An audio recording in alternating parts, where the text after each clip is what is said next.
Mercados corrigindo no dia de hoje, mas não é sobre isso que as pessoas estão se perguntando, muito menos se existe a possibilidade de queda de juros essa semana. Pelo contrário, a dúvida é se os juros sobem já nessa quarta-feira. E essa aposta, família, ela triplicou em uma semana. Um a cada três acreditam que sim. Se você tem Bitcoin, se você está nesse mercado, esse vídeo é para você. Eu te encontro logo após a vinheta, é rapidinho.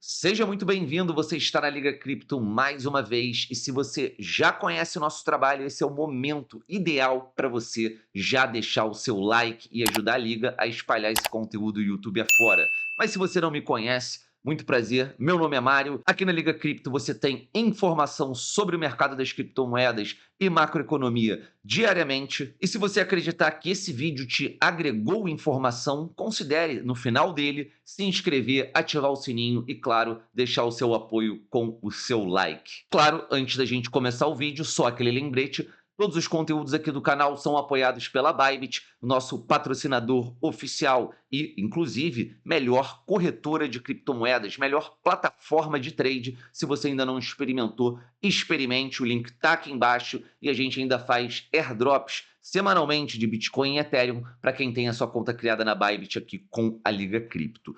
Dito isso, vamos ao tema do vídeo. E se subir o juro na quarta? Então, família, falando um pouco do placar de apostas, como está hoje, a chance de corte é zero. E a chance da gente ter uma alta de juros saiu de 12% para 36% em uma semana. Dando o cenário de hoje, a manutenção é a maior probabilidade, 64%. A alta é de 36% e, como eu disse, nenhuma chance de corte. E o que empurrou essa aposta? O que fez esses 12 virarem 36? Então, primeiro, a inflação dos Estados Unidos está em 3,7 em 12 meses até junho, e isso é 1,7 acima da meta de 2%, que foi inclusive a fala da diretora Lisa Cook. A gente teve a alta do petróleo nesse mês, a energia subindo em julho, pressiona a inflação à frente. Eu até comentei isso no meu último vídeo da última leitura de inflação. E é claro, juros longos, 4,7%, o título de 10 anos americanos aperta sozinho antes mesmo do Fed, antes mesmo da gente ter essa sinalização quarta-feira. Então vamos observar se a gente vai ter essa manutenção do jeito que está até quarta, mas sinceramente, dando aqui o que eu acredito ser o pulo do gato, o próprio Fed já vem dando sinalizações do que deva acontecer. Revivendo a fala agora de Kevin Warsh, presidente do Fed, os membros do nosso comitê não têm nenhuma tolerância com inflação persistente elevada. Philip Jefferson, que é vice-presidente, se a inflação não ceder, pode ser apropriado reconsiderar nossa postura atual de política. E Christopher Waller, que é diretor, se essa tendência de alta continuar, vai ser difícil empurrar a inflação de volta à meta de 2%. E como eu disse, família, esse cenário ele acabou piorando, mas ele já era levemente previsível, até porque o mercado já tinha escutado.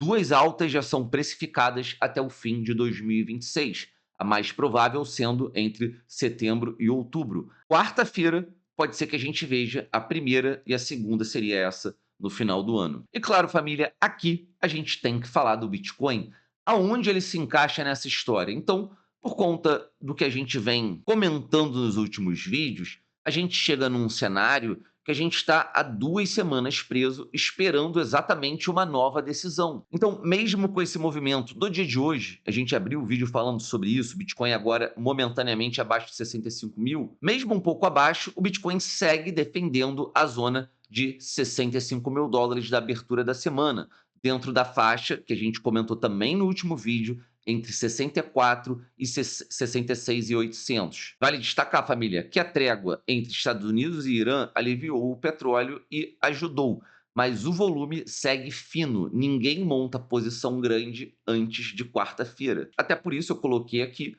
um alerta que a Bitfinex Alpha soltou. Uma surpresa dura pegaria um mercado que subiu em volume fino, então ele está exposto à devolução rápida, seja em qualquer direção. E falando um pouco da mecânica atual que tem imperado, que é o que acontece, basicamente quando o juro sobe, o título do governo americano paga mais e sem risco. Esse dinheiro grande, ele compara uma renda garantida contra um ativo volátil, e aí no curto prazo, parte desse dinheiro sai do risco e o Bitcoin, não só o Bitcoin como ativos de risco, sentem. No longo, o jogo é outro, e é o fluxo dos ETFs que sustenta esse longo prazo. O vídeo não é sobre isso, mas vale ressaltar e você ter no seu radar que o Ethereum ele subiu 24% no último mês e os seus ETFs captaram 3 vezes mais do que o Bitcoin na semana. É inegável, o apetite por risco ele está existente,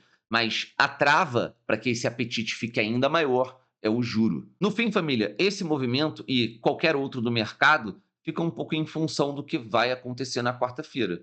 Discurso leve ajudaria a manter possíveis movimentos de alta e, se vier duro o discurso, a gente com certeza vai ter uma devolução rápida dessa alta que a gente imprimiu, ou desse território que o Bitcoin reconquistou principalmente nos últimos tempos, e da mesma forma o Ethereum. E família, evento importante não é somente na quarta-feira. A semana inteira tem atrativos. Então, quarta é o ponto mais importante, decisão do Fed e a coletiva do Warsh, no horário de 15 horas.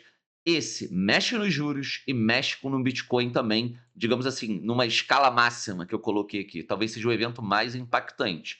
Quarta à noite, a gente tem balanços de Microsoft e Meta. Isso seria após o fechamento do mercado e o gasto dessas empresas, ela mexe nos juros longos e também no apetite por risco. Quinta-feira a gente tem o PIB do segundo trimestre e balanços de Apple e Amazon. Um pouco na linha do que a gente teve ali acima, Microsoft e Meta, mas somado a isso a gente tem o PIB do segundo trimestre, o que tem um impacto maior, naturalmente, na questão dos juros. Fechando essa semana até sexta-feira, PCE de junho, o termômetro do Fed. A medida de inflação favorita do Fed, ela vai sair depois da decisão. Então, isso, família, sexta-feira, ela pode validar um discurso dado quarta-feira ou até mesmo desmentir o tom de quarta, visto que eles estão se posicionando antes da saída da informação mais importante. Por fim, Clarity Act, a gente já falou sobre esse assunto, mas eu estou trazendo aqui a data novamente, 7 de agosto,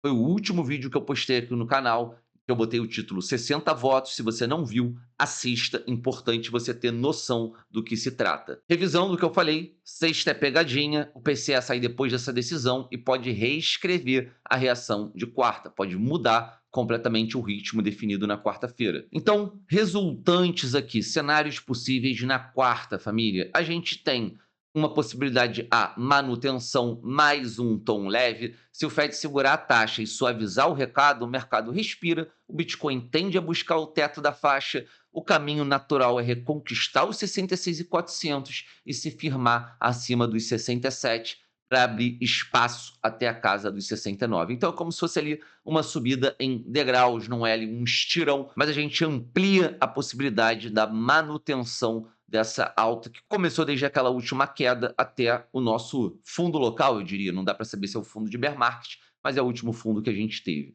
Cenário B, a gente tem a manutenção, mais um tom endurecido, um tom pesado. E aí, se a taxa ficar parada, mas o recado apontar alta à frente, o alívio dura pouco. A pressão volta para o piso dos 64 mil dólares e, se ceder, o teste natural é a região dos 62, podendo esticar até perto dos 60. Por fim, alta de 0,25 seria ali um cenário menos provável, mas não tão improvável como a gente viu, triplicou as chances. Se o juros subir, o susto vem primeiro, a realização de curto prazo é provável, mas vale lembrar o outro lado. O Fed só sobe juro quando entende que a economia aguenta. Na nossa tese, uma visita à região dos 60 mil dólares vira zona de compra escalonada, não motivo de saída. E aí, só para explicar melhor para quem não entendeu, eu já falei isso em apresentações passadas, mas o que eu quero dizer é que, enquanto muitos tentam acertar, né, o bolso da mosca, exatamente onde é o fundo do Bitcoin, eu costumo dizer que isso é quase um papo de horóscopo, porque você tem licença poética para imaginar diversas possibilidades. Mas o que não te traz licença poética é entender zonas de oportunidade como um todo e entender onde o Bitcoin fica barato se você pensa nele em longo prazo. E é sobre isso que a gente está falando. Chegou na quarta-feira, 15 horas, sem você depender de ninguém, o que você tem que olhar? O primeiro ponto que sai é o comunicado com a taxa e o mercado reage já nesse primeiro minuto, é onde a gente costuma ver aquelas velas malucas. 15h30, a coletiva do Wars. É aqui que o jogo costuma virar de verdade, porque independente do dado, muito importante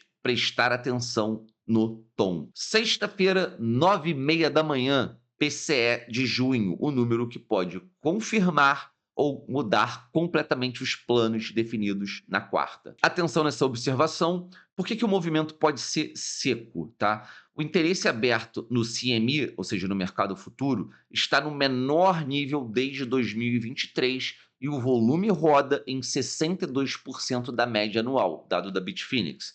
Mercado vazio reage em saltos, como eu disse, nos dois sentidos. Então, cuidado. E em relação à quarta, os 3 sinais para você ficar atento, obviamente, a taxa, se ela mexe ou não, a frase da inflação, compare com a última, né, em que ele fala: se vigilante virar preocupado, o tom endureceu, mesmo com a taxa parada. E aí eu me refiro ao termo que ele utilizou na última reunião e se esse termo piorar, se ele ficar preocupado e não vigilante. E, por fim, setembro na coletiva, a primeira alta está mais precificada para setembro ou outubro. E se o Walsh ele deixar essa porta escancarada, tecer algum comentário em relação a isso, o mercado vai precificar na hora e quarta vira quase só um trailer, mas todo mundo já sabe o desfecho, né? O que acontece no filme. Então, família, salva essa colinha e quarta a gente descobre quem acertou. A minha leitura, mais uma vez, tá? Eu não costumo apostar aqui na decisão de fato, eu prefiro me preparar para esses cenários, por isso que eu trago, né, esse mapa de como navegar. Mas com a inflação do jeito que está, 1,7% acima da meta,